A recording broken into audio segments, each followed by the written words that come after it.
preach the word of God. To our pastor, to the deacons and ushers, and to you, my brothers and sisters in Christ. It is indeed a good day. Amen. Glad to be alive and glad to be here. Alcohol this moment. The text comes from the 38th numbers of the Psalm. And what it is, I love the Psalms. I love the Psalms. Every time I read the Psalms, there's always something that stands out to me. 38 numbers of the Psalm.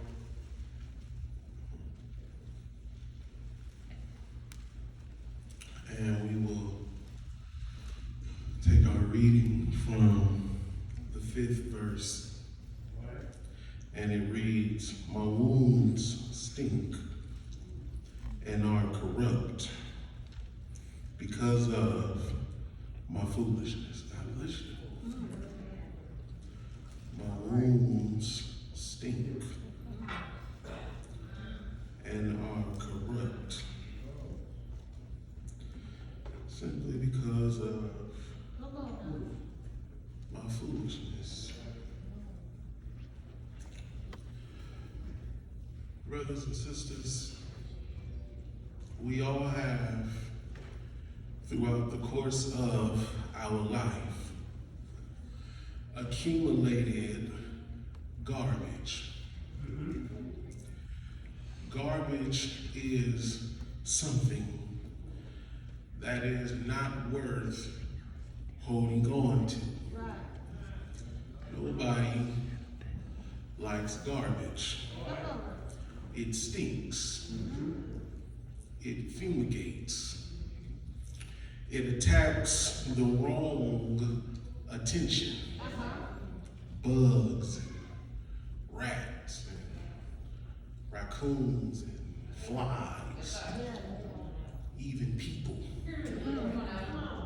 It attracts these things. The garbage in our lives has built up. We have bags of it stored up, and we don't know what to do with it or how to get rid of it. Well, brothers and sisters, garbage cannot stay. It cannot remain with us. It has to be removed and taken out of our lives. Garbage, it does not assist us.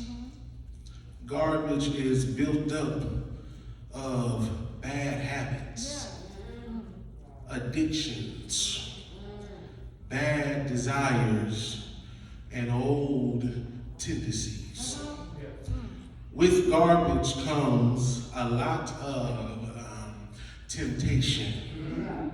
People begin to dig up old garbage in select times in their lives. There's the garbage of drinking. There's the garbage of whoremongering. There's the garbage of drugs and the garbage of wanting to have a good time. Everybody digs through their garbage for many different reasons. But we cannot truly call it garbage if we keep on using it. We cannot treat it as the waste that it is. If when times get hard in our lives, we keep on rummaging through it and finding things to use.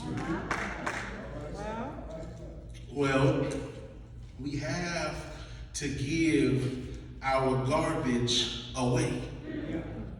And we have to quit referring back to it.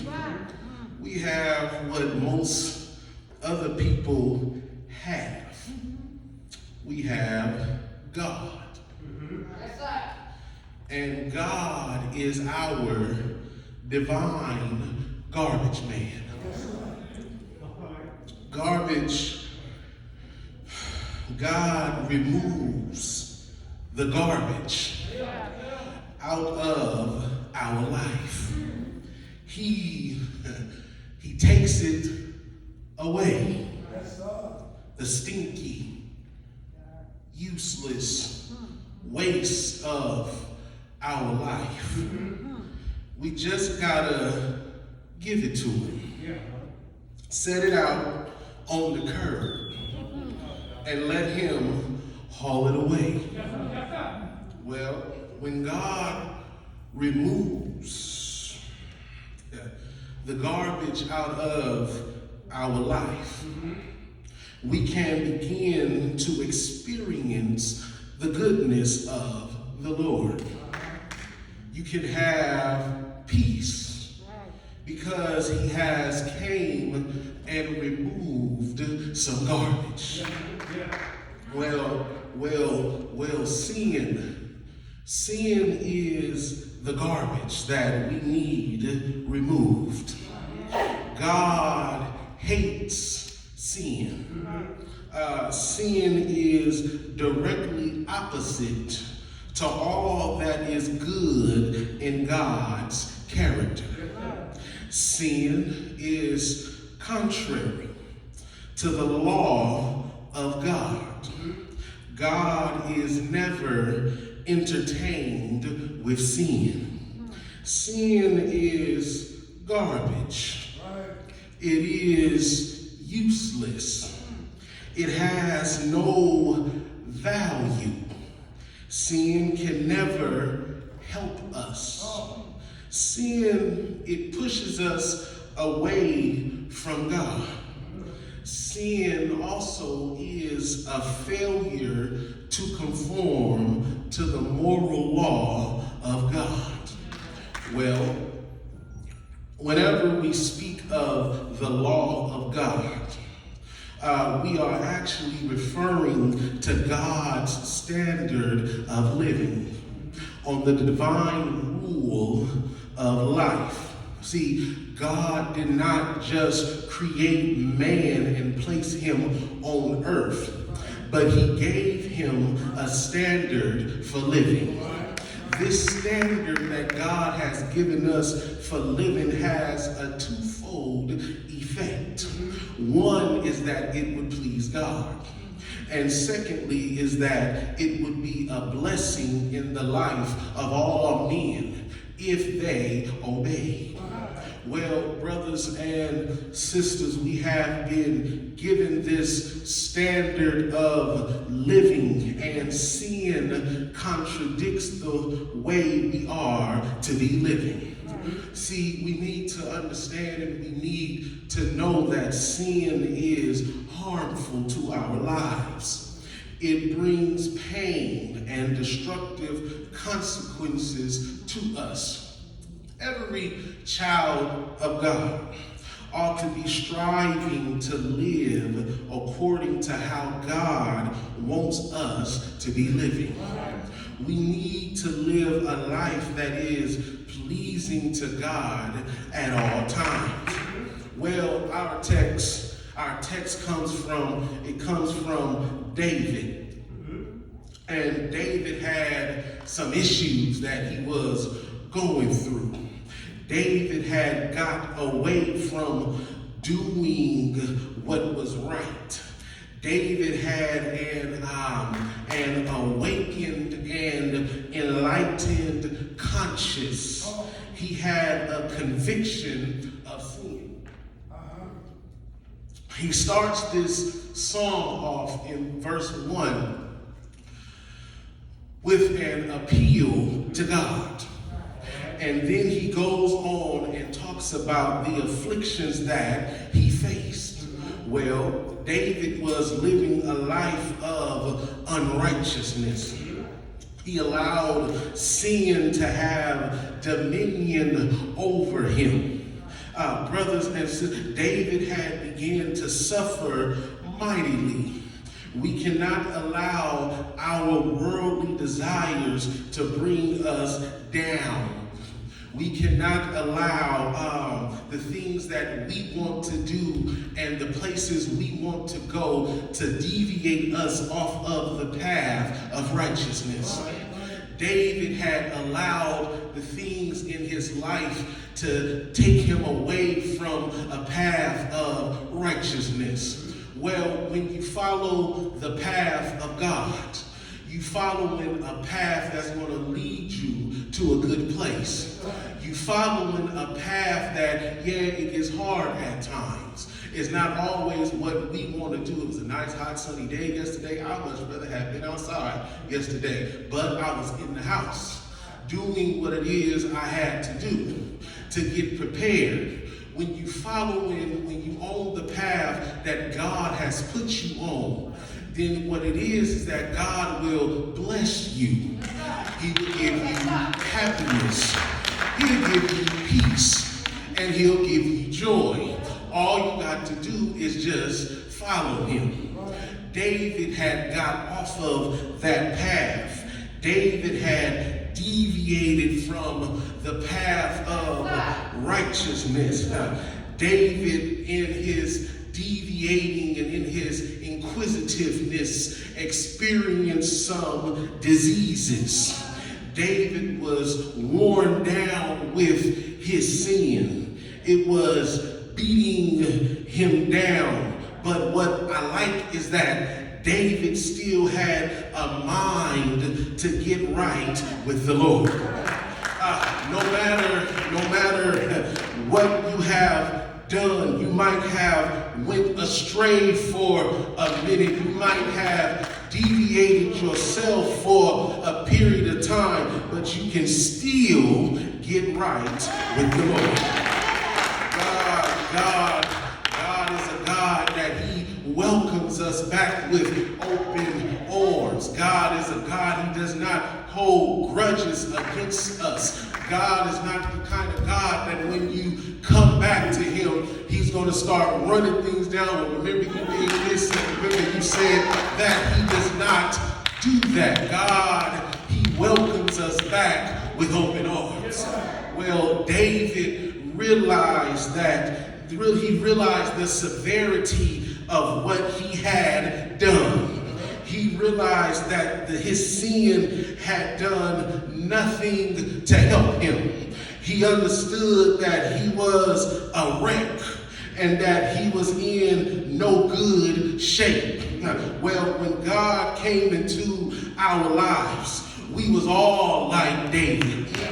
We was torn up. We had wounds, our worldliness that was stinking when we showed up and corrupt. But God came into our life, cleaned us up. Oh, what a change.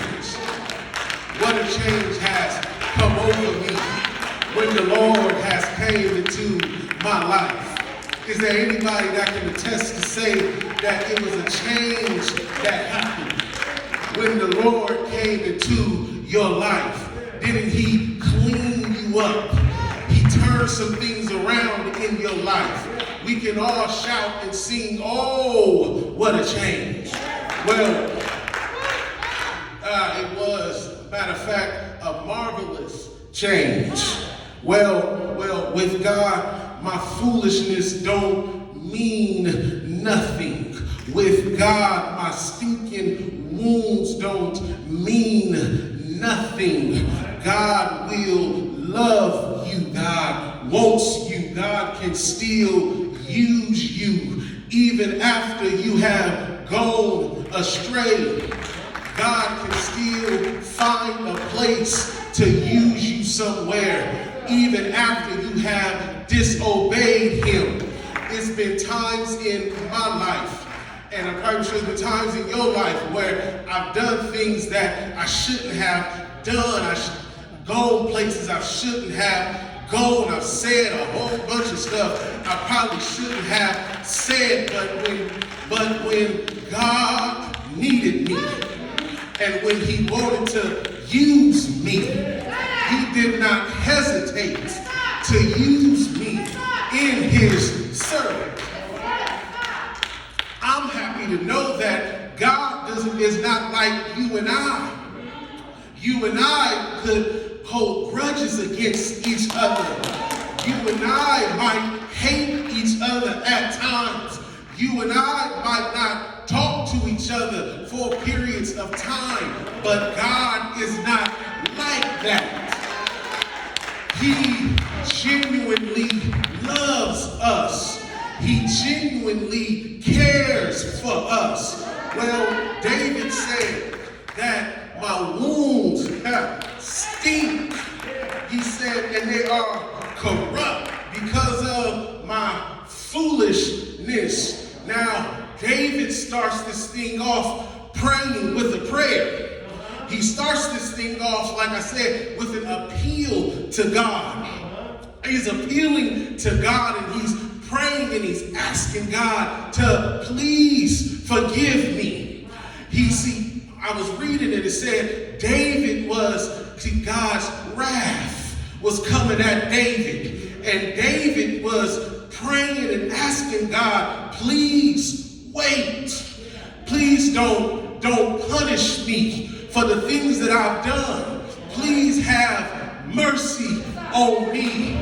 Well, is there anybody in here that's had to pray and ask God, have mercy on me? Is there anybody in here that's had to beg God to have mercy on me? It's been some things that I have done in my life, but please have mercy on me. Please hold back the judgment on me. I just need one more chance. How many people have said, God, if you get me out of this, I ain't gonna never do that again.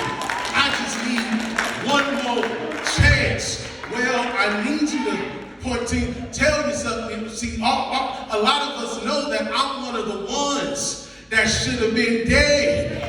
I'm one of the ones that God showed mercy to. I'm one of the ones that God could have took me out a long time ago.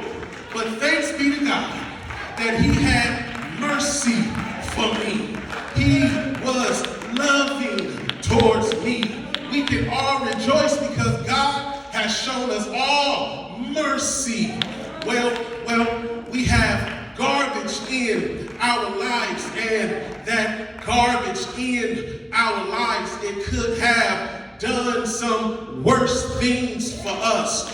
The garbage in our lives, it did not permit us to be sitting in here today. The garbage in our lives, some of it was toxic for us. A lot of it was dangerous for us.